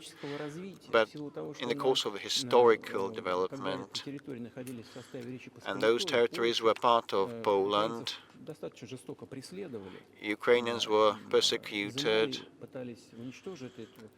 and this identity was pressed upon, the crackdown upon, and that all remained in people's memory. And when World War II began, part of that far right or far nationalist elite began to collaborate with Hitler, thinking that Hitler would bring them freedom. And the German troops, the SS troops, did the filthiest part of the job to eliminate Poles and Jews, and they did it with the hands of the collaborators, of those collaborators, and that massacre of the Poles and the Jews, of Russians, happened as a result. It was led by Bandera, Shushkevich, and other characters well known. And those people are now presented as national heroes, and they kept telling everybody that, nationalism is existent in other countries. There are sprouts, definitely, but, they're trampled upon in many countries, but not in Ukraine. In Ukraine, they're converted in national heroes. They're turned in national heroes, and monuments are erected to them. They are put on banners, and their names are chanted by the torch processions across the country. But those had annihilated, eliminated, exterminated Poles and Russians and Jews. And probably this glorification should come to an end. Any nation, you know, I'm saying that they're part of Russian people. They're saying that we're a separate nation. If they believe to be a separate nation, they have a right to think so.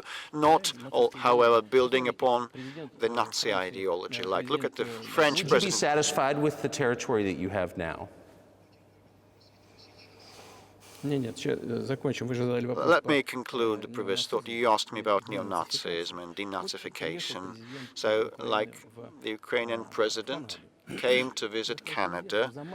It is well known, but it is hushed in the West, and they introduced a person to the Canadian Parliament, and that person, as the Speaker of the Canadian Parliament said, that this person waged warfare against Russians during World War II.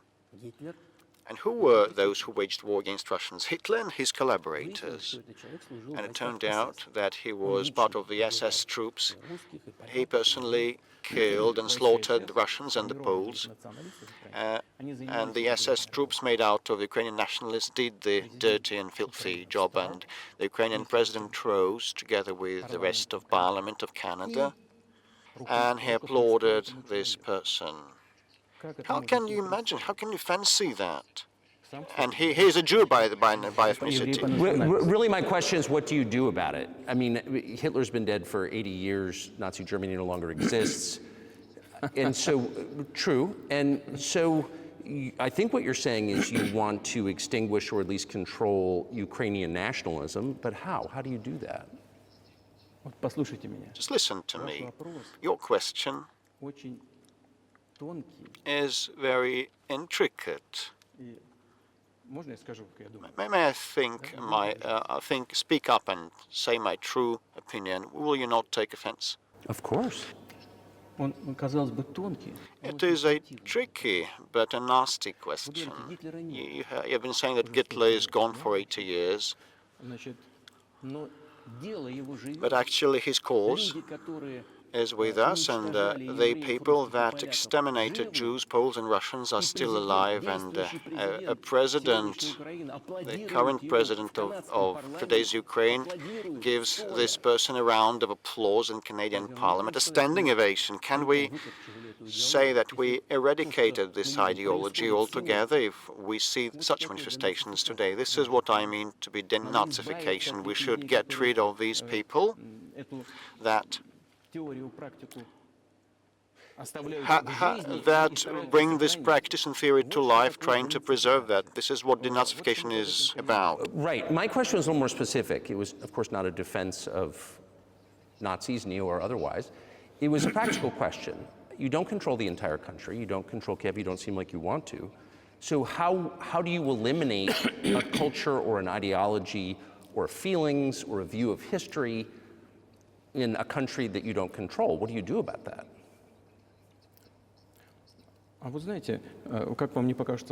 Well, you know, strange as it may seem to you, during the talks in Istanbul, we did come to an agreement.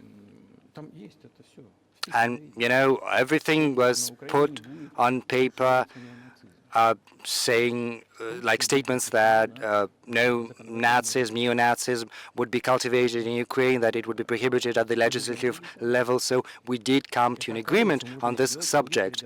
And this can be achieved through talks. And there's nothing humiliating in that to Ukraine as a modern civilized state. Does any country have the right to propagate Nazism? No. That's it. Will there be talks, and why haven't there been talks about resolving the conflict in Ukraine, peace talks? Well, these talks did happen, and they did reach a very high point of according our positions. It had been difficult, but these talks were almost finished, but once we withdrew our troops from Kyiv, the other side, namely Ukraine, simply discarded all the agreements that had been achieved and nodded an agreement following the orders of the US and the Western countries to fight Russia until victory. Moreover, the Ukrainian president introduced a legislative ban on having negotiations with Russia. He signed a decree that bans anyone from having talks with Russia. How can they have talks if he prohibited himself from doing that and the rest as well? Yes, we do know that there are some ideas with regard to this settlement, but in order to come to an agreement, you need to have dialogue, right? Well, but you wouldn't be speaking to the Ukrainian president, you'd be speaking to the American president. When was the last time you spoke to Joe Biden? Well, I don't remember. Well, we could look this up. Well, why do I have to remember everything? You know, I've got many things to attend to. Well, he's funding the war that you're fighting, so I would think that would be memorable. Well, yes, he does fund that. When did that happen? The last time I spoke to him was before the beginning of the special military operation. Incidentally, I'm not going to go into details, but back then I told him, I said, I think you're making a mistake of historical proportions in supporting what is currently happening over there. I told him that, and I had said that to him on multiple occasions. What did he say? Well, you should ask him, please. It's easier for you because you are a citizen of the US. You can go there and, you know, ask him. I think it would be wrong, improper for me. Since before February of 2022. No, we haven't spoken. We do have some contacts. Incidentally, you remember I told you about my proposal on working together on setting up a joint ABM system. Yes.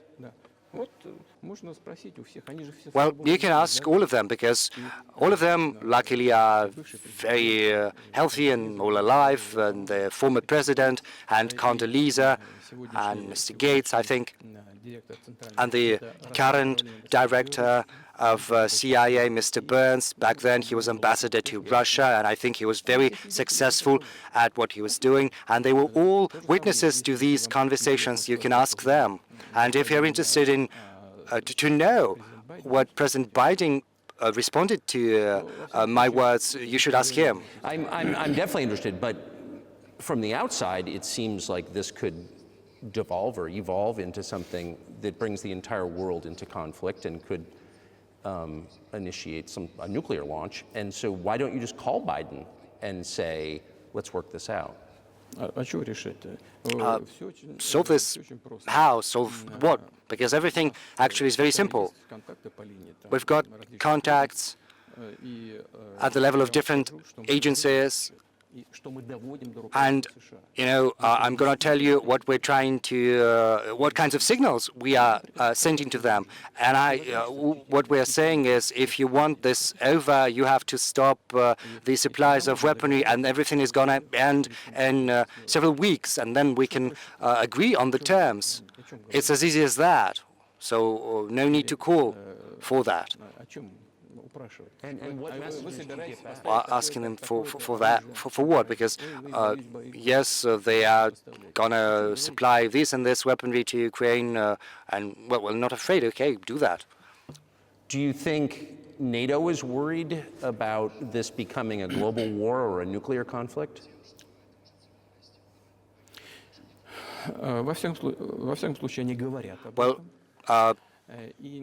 anyway, they're talking about that, and they're trying to intimidate their own population using an alleged, made-up Russian threat. And still, thinking people and analysts, those who work in politics, understand full well that this threat is simply fabricated. They're trying to fuel the Russian threat. What I think you're referring to is a Russian invasion of Poland, Latvia, expansionist behavior. Can you imagine a scenario where you sent Russian troops to Poland? Только в одном случае, если in only one case, if Poland decides, if it invades Russia. Because we have no interests in Poland or in Latvia, so why do that? We have no interests, only threats. Well, the argument, I know you know this, is that, well, he invaded Ukraine, he has territorial aims across the continent, and you're saying unequivocally you don't.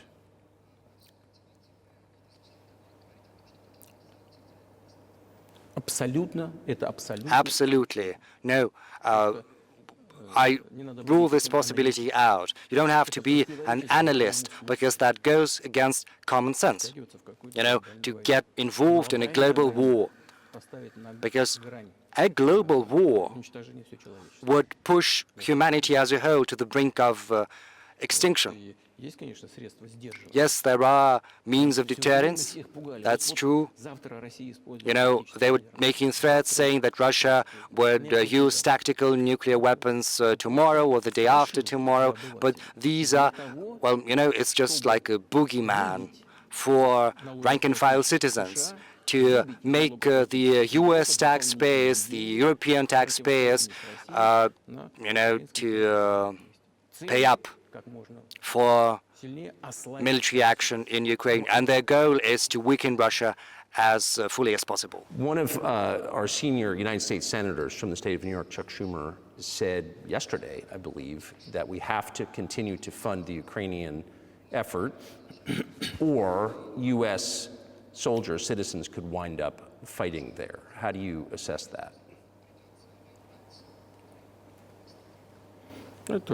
Well, I think it's provocation, and a cheap one to boot. I don't understand why American soldiers would have to fight. There are mercenaries from the U.S. in Ukraine. The biggest number from mercenaries comes from Poland and then the U.S. If someone wants to dispatch regular troops to Ukraine, then that would, no doubt, put humanity on the brink of a very serious global conflict. Does the U.S. need that? Why? Fight someone thousands of kilometers from your national territory. Don't you have other things to look into? I think there are issues on the border, issues with migration, with external public debt, like to the tune of more than 30 trillion US dollars. There are other things to do. Isn't it better to come to an agreement with Russia? Given the current developments, given that you understand that Russia is going to fight for its national interests until the very end. So this should compel us to get back to common sense, to have respect for our country, for our interests, and to search for solutions. I think this would be far smarter and far more sensible.